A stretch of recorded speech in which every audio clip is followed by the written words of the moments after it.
Thank you for coming onto our podcast with the Accidental Career. I'd like to introduce everybody to Neroli Hajinakitas. Don't say that. Sorry. And you're a TAFE teacher here at I Ultimo. am. Yes, I am. And how long have you been here? About 15 years. Oh wow! And you enjoy it, obviously. Obviously, yes.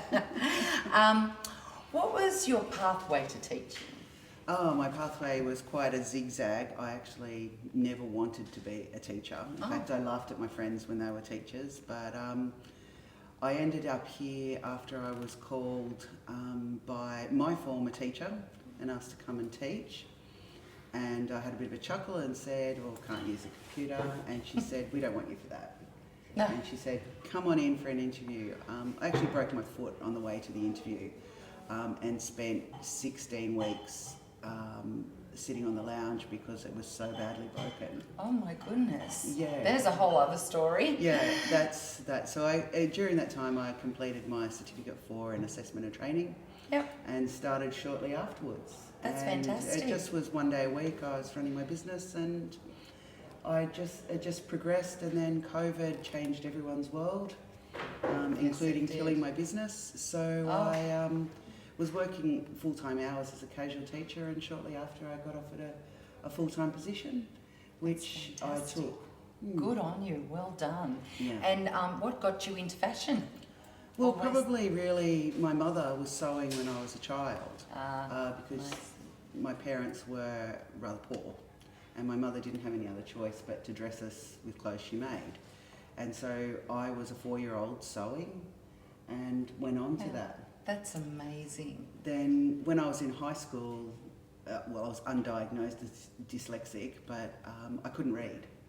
So the result was I was called stupid because I couldn't read, and that I was told I should just become a housewife and just go and become a secretary or, a hairdresser. And neither of those appealed to me, and so the next choice was fashion, and I was already making everything I could make. Creative. I was already creating things, and my mother was very creative. So that's where it went, and I ended up starting my own business.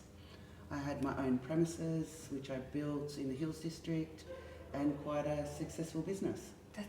It's always interesting because I was actually diagnosed with dyslexia, but oh my goodness, wasn't until later, and then I was told, oh, you can't be a writer, but that's all I ever wanted to do. And so I couldn't write or read. No. I couldn't write or read. I wasn't diagnosed until my youngest child couldn't read at 6 when all the other children were, and the behavioural optometrist picked up that I was dyslexic, and then So you were severely dyslexic then, so you couldn't. I learned to read when I was about 20. I started reading when I was about 20, and but I could do numbers. Yeah. And I could do business. I had business brain. Yeah, no, and a lot of sass because you were in fashion. Now you've written a book. I have written a book. Yes. Isn't it wonderful, us dyslexics writing A book, yes. Well, I finished my first degree last year, which is quite an achievement.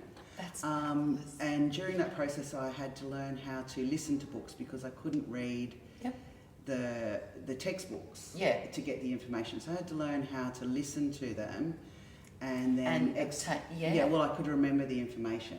So that was the first thing. So I'd started writing essays, which, because I'd never written an essay, I had to go to my high school children and take Year 7 notes and learn right from the beginning how to write a sentence, a paragraph, and then an essay. And I remember quite clearly my Year 8 daughter marking my essays and giving me ticks and crosses.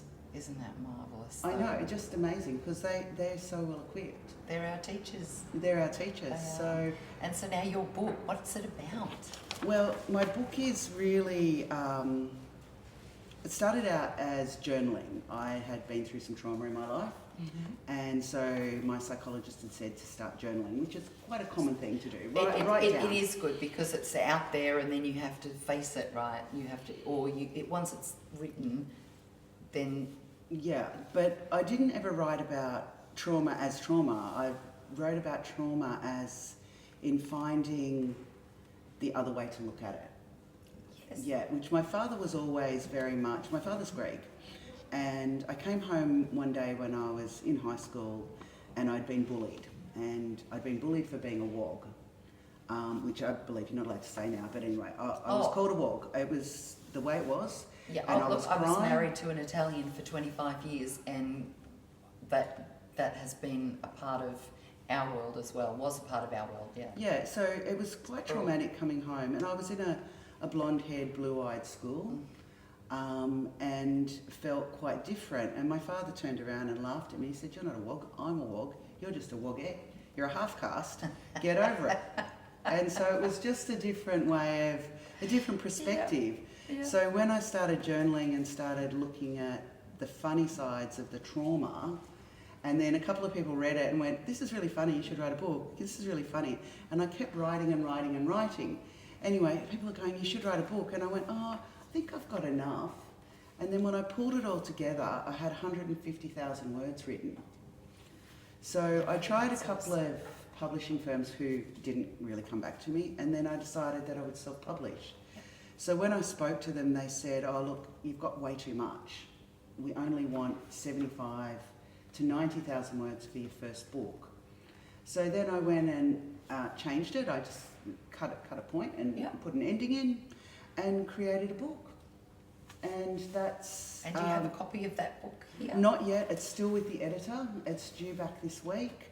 But we have the artwork, and I will flash we have that the up. artwork that's coming along. That's now with one of my actual colleagues at TAFE is very good with computer things, and she assisted me getting what I wanted as far as the cover design. So that's gone to their art directors, and they're putting all that together, and that is so good. Hopefully, it'll be on the shelves by Christmas. And so, with your book, so it's basically a short story or a novel about your life and the difficulties. And do you think that it will help people with dyslexia? No, it won't help people with dyslexia at all. Maybe. I mean, like your story, not your stories, but your story in general. That you can overcome hurdles. It is not a disability. I actually think it makes you more creative, to be fair.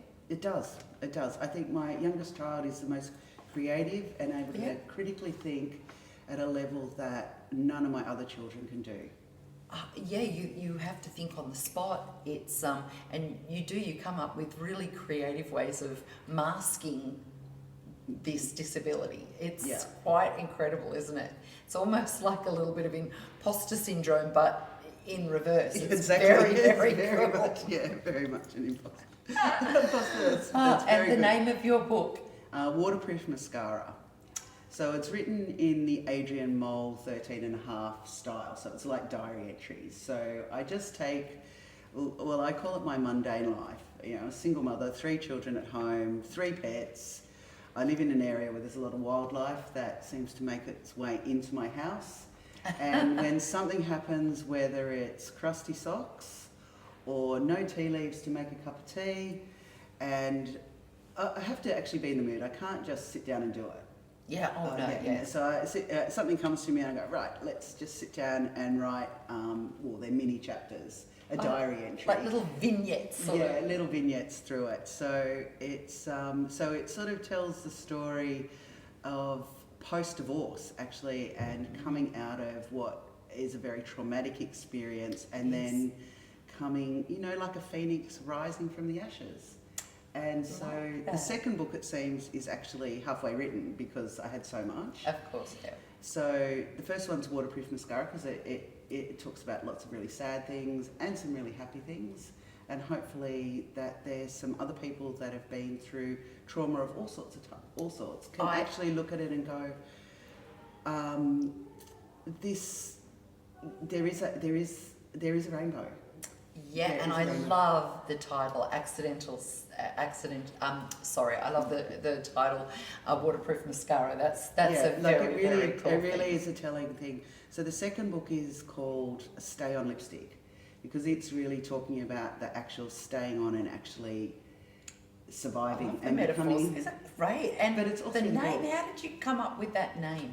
Actually, a girlfriend said that's what it should be called. I only had one person read the whole book.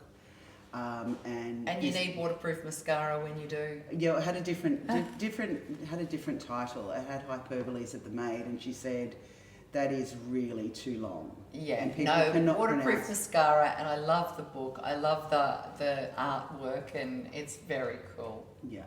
So anyway, look out. It'll be out soon. Well, our accidental author and our accidental teacher do amazing. Your accidental careers here on the podcast at TAFE Media. Thank you so much for your time today. You're very welcome. Thanks for having me. You're welcome. My first interview ever.